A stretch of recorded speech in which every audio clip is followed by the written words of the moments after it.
जिस देश का राजा निपट चूतिया हो, उस देश के अंदर चुतियापा के नए नए किस्से सुनने को मिलते हैं दोस्तों। और एक बात और बता दूं, यदि राजा चूतिया है ना, तो उसके सलाहकार महाचूतिया होते हैं दोस्तों। ऐसी कहावत मैंने अपने बुजुर्गों से सुन रखी है। खैर दोस्तों, अब आते हैं मुद्दे पर।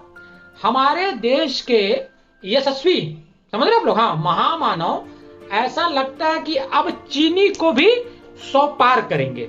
और हो भी क्यों ना यार, है? हमारे देश के अंदर तो आप लोगों को पता ही यार, हर साल कितने लोग डायबिटीज से मर जाते हैं। अब मैं इसके पीछे की पूरी कहानी बताता हूं दोस्तों। इसके पीछे का रीजन क्या है। हमारे देश में एथेनॉल को लेके खूब जोर लगाया गया सरकार के द्वारा, सरकार के मंत्रियों के द्वारा, बिना किसी ठोस रिसर्च के। समझो आप लोग, गन्ने से एथेनॉल बना दो, एथेनॉल से पेट्रोल बना लो, वाह, पेट्रोल बिल्कुल आपको 50 रुपए लीटर मिलेगा। ऐसा सपना हमारे देश के अधिकारियों ने, हो सकता है महामानव और उनके चेले चपाटों को दिखाया होगा। भाई साहब, इस बात को सुनकर हमारे देश के महामानव एकदम प्रफुल्लित हो गए होंगे, कहें कि उनके पास तो अपना खुद का दिमाग है नहीं। अब उनको लगा होगा यार, जब देश में पेट्रोल की कीमत 50 रुपए हो जाएगी तो आने वाले 50 सालों तक तो हमको कोई सत्ता से बेदखल कर ही नहीं सकता।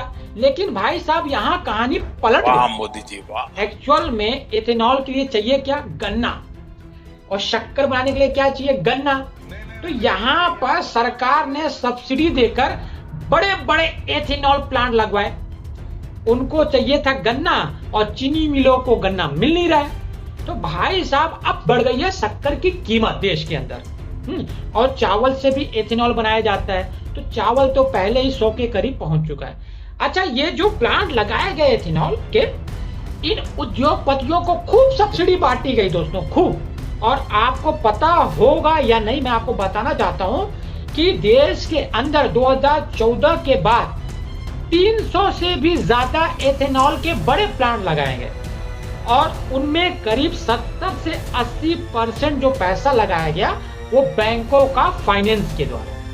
तो कहानी ये आती है दोस्तों कि अब सरकार की मजबूरी है, क्योंकि लाखों करोड़ रुपया बांटा गया है बैंकों के द्वारा इन एथेनॉल प्लांट को।